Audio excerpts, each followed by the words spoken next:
before the Second World War, the rise of Hitler, the rise of Nazism. Why didn't people do anything? That, you know, the big question that young Germans are asking their grandparents, why didn't you do something? Read about the Weimar, compare the rise of fascism in Germany from the 1920s to what's happening right here, right now. The long memory is the most radical idea in America. That long memory has been taken away from us. Listen, you young people, I'm talking to you, that long memory has been taken away from you. You haven't gotten it in your schools. You're not getting it on your television. You're not getting it anywhere. You're being leapfrogged from one crisis to the next. You know, you can't remember what happened last week because you're locked into this week's crisis. No. Turn that off, you know, walk away from that, walk out your front door, go find your elders, go find your true elders, go find your people that lived that life, who knew that life, and who know that history, and get your hands down into that deep, rich stream of our people's history. We divided our culture up into a market for youngers, a market for young adults, a market for young marrieds, a market for older people, you know. It's not that way. And mass media contributed that by taking the great movements that we've been through and trivializing important events. No, our people's history is like one long river. It flows down from way over there, and everything that those people did and everything they lived flows down to me, and I can reach down and take out what I need if I have the courage to go out and ask questions. That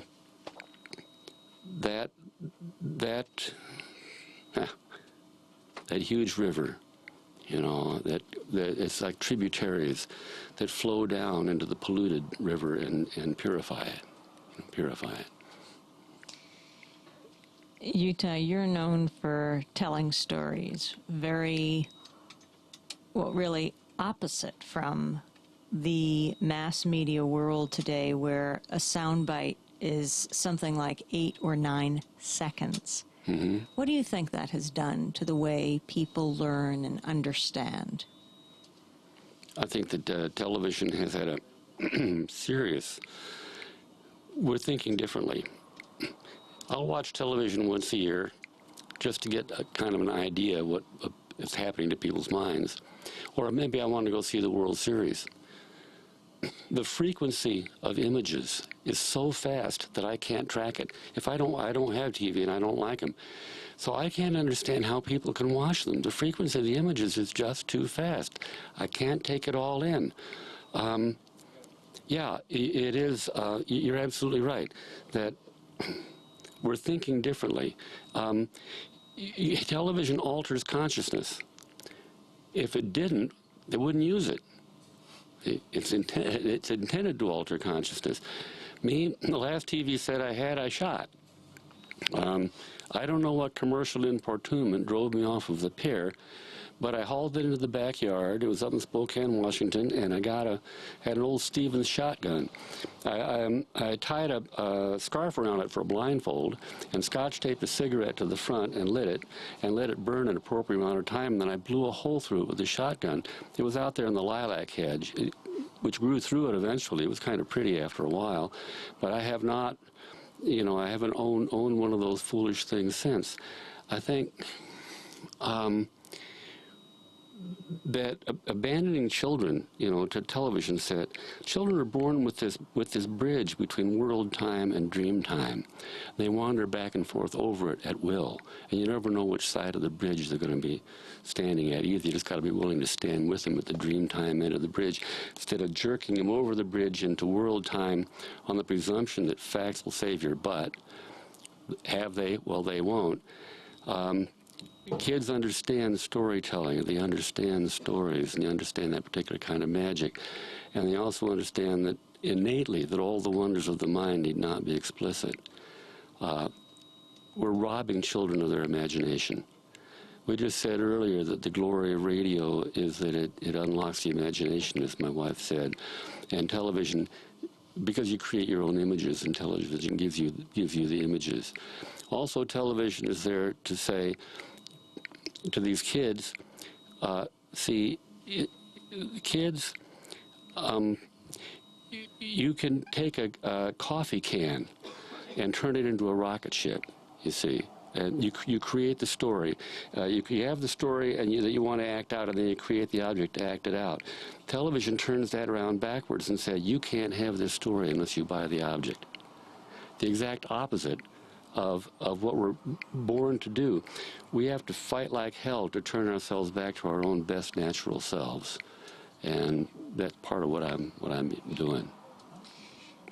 Utah, we're speaking on this weekend that would have been Martin Luther King's 75th birthday, who came out of a fierce tradition of civil rights protest and human rights activism.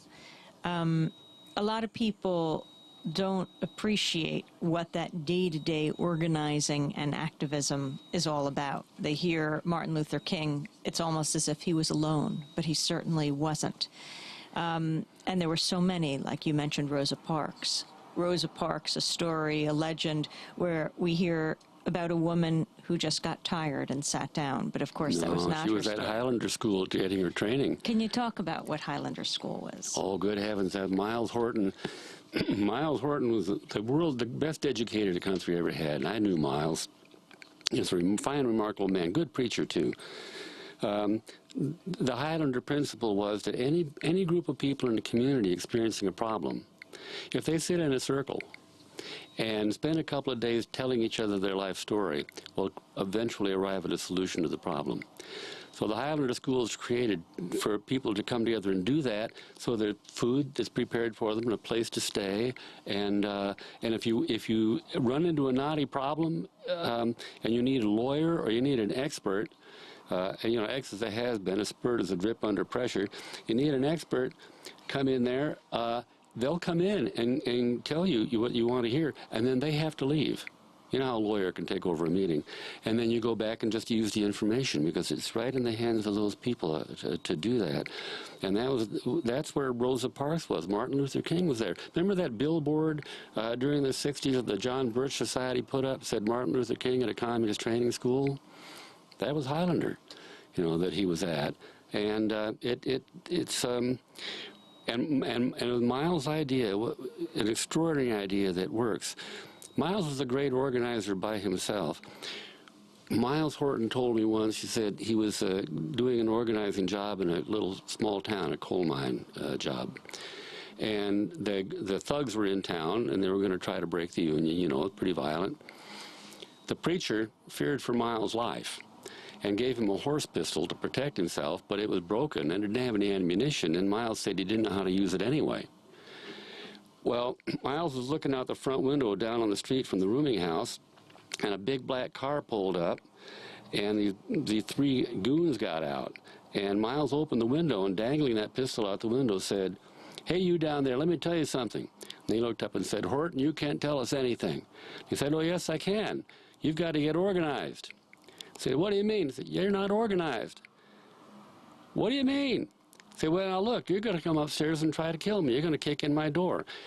I'm going to shoot the first one inside the door, and I may get the second one. Third one will get me, but you got to decide which one's going to come in first. You got to get organized." Well, they talked to each other for a while and got in the car and drove away.